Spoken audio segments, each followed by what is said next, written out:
GST के अंदर दो स्टेट्स हैं, intra state within the state and inter state out of the state. Intra state will have two parts, CGST and SGST. This part will go to the central government, this part will go to the state government, and the second is interstate sale, in which the sale will be made to a person who is situated outside the state. So this will go to the central government, and again the central government will decide how much amount is to be paid to the state government after this amount. Let's come to the next, and let us understand what is the benefit, what is the change is going on with the GST. ऐसा क्या है कि जो GST आ रहा है, ऐसा क्या है जो पहले नहीं था जो अब है? क्यों जरूरत पड़ी GST की? ऐसी क्या आफत आ गई थी कि हमें इतना बड़ा एक्ट लेके आना पड़ा, कॉन्स्टिट्यूशन अमेंड करना पड़ा, सब कुछ करना पड़ा? Let us understand this. अभी तक इंडिया में जो कि अभी हमने पढ़े multiple taxes, CBD, VAT, service tax,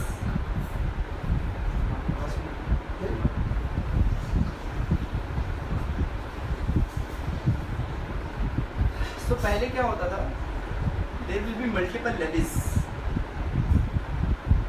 multiple levies का मतलब होता है कि आपको हर एक लेवल पे अलग अलग टैक्सेस, अलग अलग डेफिनेशंस रखनी पड़ती थी, याद करनी पड़ती थी। अगर वैट है तो सेल पे है, एक्साइज है तो मैन्युफैक्चरिंग पे है, सर्विस है तो सप्लाई ऑफ सर्विस पे है, एंटी टैक्स है तो ट्रक अंदर आएगा तो ट्रक के एंटी टैक्स है, एंटरटेनमेंट टैक्स है, पिक्चर देखने जाओगे तो वहाँ पे एंटरटेनमेंट टैक्स है। तो there are multiple levies, multiple events जहाँ पर ये सारी चीज़ें होती थी। तो उन्होंने उन सबको रिप्लेस करते हुए उन्होंने बोला कि हम मल्टीपल लेवीज को रिप्लेस करेंगे सिर्फ एक GST सिनेरियो से, जहाँ पर होगा one taxable event, only one taxable event. सारी चीज़ें भूल जाइए, सिर्फ और सिर्फ सप्लाई याद रखिए, सप्लाई ऑफ गुड्स और सर्विस।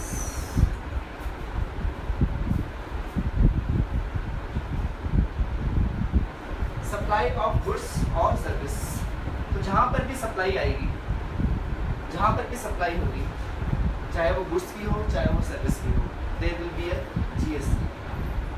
तो this is the current scenario कि अब हर जगह पे जितने भी टैक्सेस हमने पढ़े उसमें से सिर्फ और सिर्फ कस्टम ड्यूटी को छोड़ के बाकी सारे टैक्सेस रिप्लेस हो चुके हैं। कस्टम ड्यूटी को अलग रखा गया है, कस्टम ड्यूटी अभी भी लगती रहेगी इम्पोर्ट ऑफ गुड्स और सर्विसेज, इम्पोर्ट ऑफ गुड्स पे actually.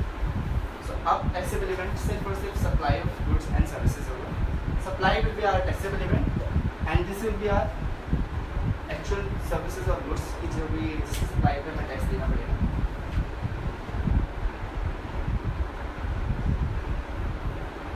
This is the need why the GST has been launched.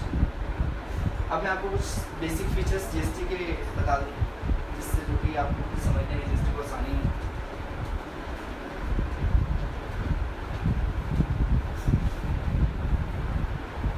GST is a destination based tax. That means कि जहाँ पर सर्विसेज रेंडर्ड होंगी या जहाँ पर गुड्स रिसीव होंगी, रेवेन्यू उस गवर्नमेंट को मिलेगा, उस स्टेट को मिलेगा। So it is a destination based tax.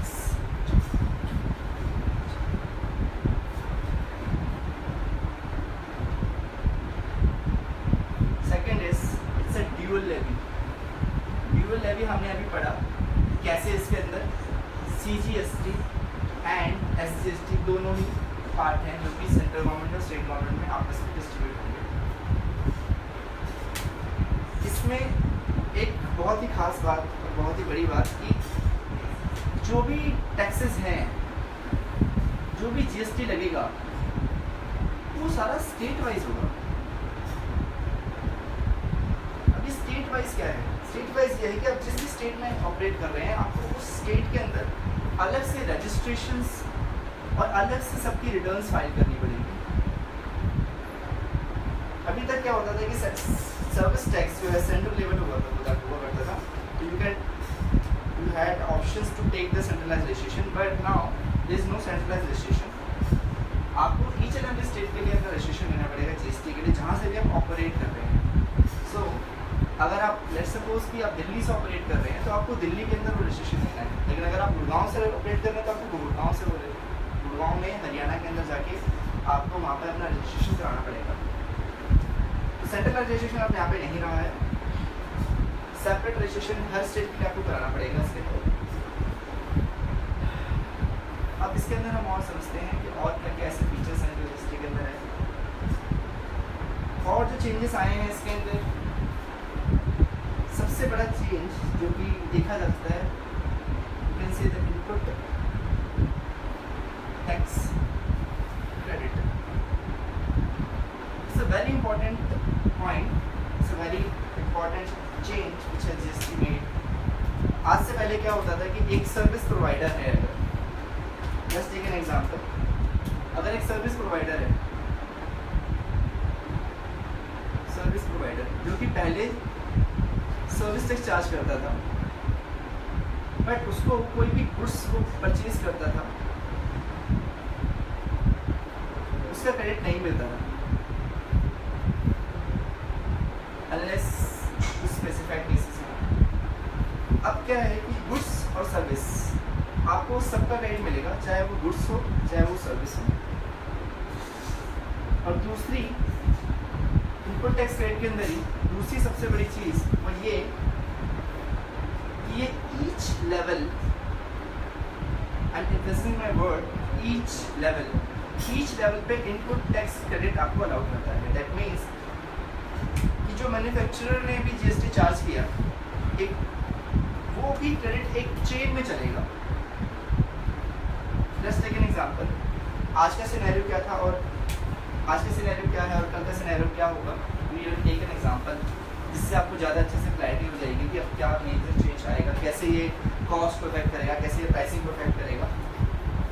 Let's suppose कि आप एक hypothetically we are taking an example of a mobile phone. Let's suppose कि एक कंपनी है नोकिया इंडिया, तो इंडिया में आपको मोबाइल मैन्युफैक्चर करके बेचती है, बट उसका कुछ पार्ट वो आउट ऑफ इंडिया से इम्पोर्ट करती है। So we have first imported the goods, यहाँ पे CVD पे किया, कस्टम पे किया, उसके बाद लेट्स सपोज कि वो 100 रुपये का था,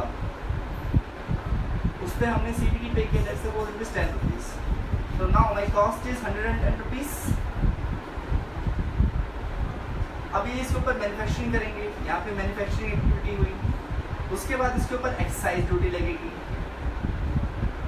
एक्साइज ड्यूटी लेट्स सपोज इसके ऊपर 10 रुपीज़ एक्साइज ड्यूटी और लगी, तो उसकी कॉस्ट हो गई 120 रुपये, और उसने अपना कुछ मार्जिन 5 रुपीज़ जोड़ा, तो लेट्स सपोज 150 रुपीज़, 125 रुपीज़। अब इसके ऊपर यहाँ पर इसने 10 रुपीज़ यहाँ पे किए, जिसमें से 5 रुपये CVD था, 5 रुपये कस्टम था, और आगे इसने एक्साइज ड्यूटी चार्ज करी 10 रुपीज़ की। इस 10 रुपीज़ को जब ये गवर्नमेंट को पे करेगा, you can take the credit of CVD suppose, but the custom credit is not allowed, so you have to pay 5 rupees to the government over here. Now let's this go to the dealer. The dealer will add on his margin. Let's suppose he has added 10 rupees more, so now the cost will be 135 rupees. अब क्योंकि इस पे इसने excise duty charge करी है 10 rupees, इस excise duty का credit इस डीलर को नहीं मिलेगा, क्योंकि ये मैन्युफैक्चरिंग नहीं कर रहा है, ये सिर्फ और सिर्फ ट्रेडिंग कर रहा है। सो यहाँ पर इसकी कॉस्ट जो है वो 125 रुपये ही रहेगी। 10 रुपये इसने मार्जिन लिया, 135 रुपये का सेल इसने किया, इसके ऊपर ये वैट चार्ज करेगा।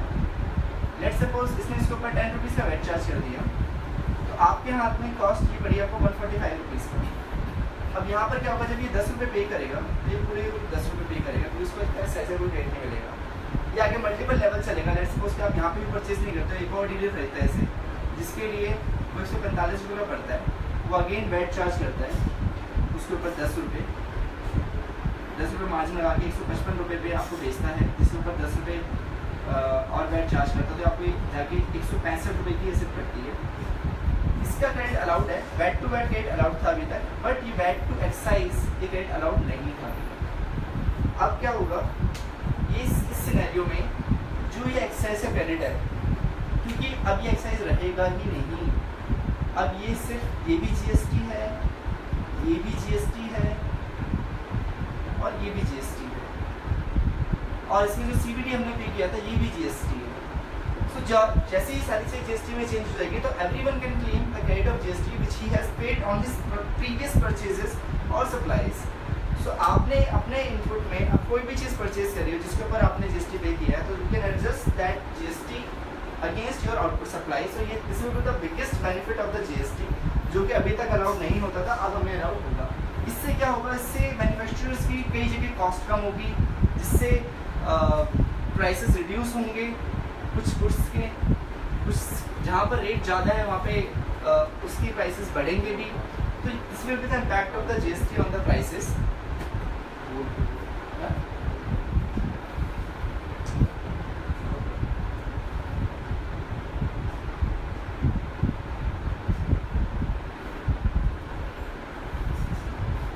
Another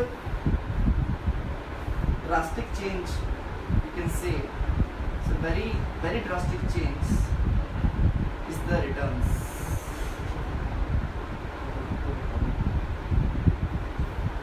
अभी तक क्या होता था कि जो रिटर्न्स अभी तक जाती थी, मैं आपको ब्रीफ कर दूं, वैट की रिटर्न मंथली जाती थी,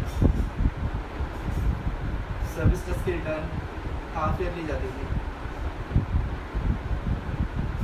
और एक्साइज वगैरह की रिटर्न भी कुछ मंथली और एनुअल रिटर्न जाया करती थी। सो अब क्या सिस्टम है, कैसे इन सब चीज़ को कैप्चर किया जा रहा है, वो हम लोग एक बार समझेंगे। अभी तक क्या होता था, किसने किसको क्या सप्लाई करी, ये ट्रैकिंग करना बहुत ही मुश्किल होता था, या असेसमेंट्स में ये सारी चीज़ें निकल के सामने आती थी। लेकिन अब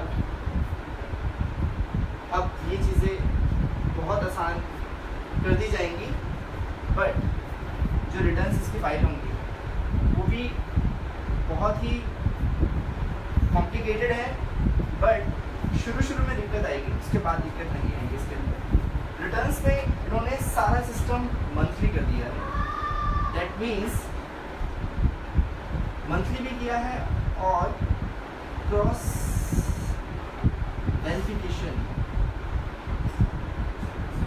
वेरिफिकेशन भी किया है।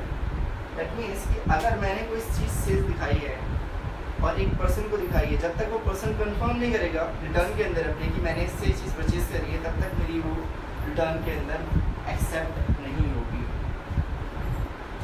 Let's come to the stick to the returns. There is a return which is called GSTR1, in which a supplier will find all his supplies, जिसमें वो दिखाएगा कि मिस्टर ए ने मिस्टर बी को सेल करी। So the mister B, let's suppose